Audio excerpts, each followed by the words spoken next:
நம்ம சப்ஸ்கிரைபர் அனைவருக்கும் republic day wishes. இன்றைக்கி மார்னிங் விலாக் பார்த்திங்கன்னா காலையிலே நேரமாக எழுந்திரிச்சு ராகி கஞ்சி காசிகிட்ருக்கேன். என்னோடய பையன் இன்னும் எழுந்திரிக்கலை. அவன் எழுந்திரிச்சதும் சீக்கிரமாக அவனுக்கு இந்த ராகி கஞ்சி கொடுத்துட்டு அவனுக்கு ஊட்டி விட்டுட்டு கீழே என்னுடைய அப்பார்ட்மெண்ட்டில் ரிபப்ளிக் டே சின்னதாக கொண்டாடலாம் அப்படின்னு சொல்லி ஒரு ஃபங்க்ஷன் ஹோஸ்ட் பண்ணியிருக்காங்க. அதை கொண்டு போய் அவனுக்கு காட்டலான்னு சொல்லி பிரேக்ஃபாஸ்ட்லாம் கொடுத்துட்டு கீழே கொண்டு போய் காமிச்சிட்டு இருந்தேன் அவனுக்கு. ஸோ இதெல்லாம் காமிச்சா அவனுக்கு ஏதாவது கொஞ்சம் புரியும், என்ன பண்ணுறாங்கன்னு சொல்லி பார்ப்பான். ஸோ கீழே பார்த்திங்கன்னா நிறைய குழந்தைங்க ஆந்தம், குவிஸ், அப்புறம் சிங்கிங், டான்ஸ் அப்படின்னு நிறைய விஷயத்த பர்ஃபார்ம் பண்ணிகிட்டு இருந்தாங்க. பார்க்கவே ரொம்ப நல்லா இருந்தது. ஸோ அதை முடித்ததுக்கப்புறம் பார்த்திங்கன்னா குழந்தைங்க எல்லாரையுமே ஃப்ளாக் வச்சு அழகாக ஒரு போஸ் கொடுத்து எடுத்திருந்தாங்க.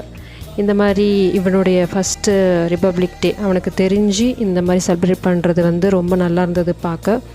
ஸோ அது முடித்ததுக்கப்புறம் பார்த்திங்கன்னா அவனை குளிப்பாட்டிட்டு சீக்கிரமாக வெளியில் போக வேண்டிய வேலை இருந்தது. ஹாஸ்பிட்டலுக்கு போகணும்.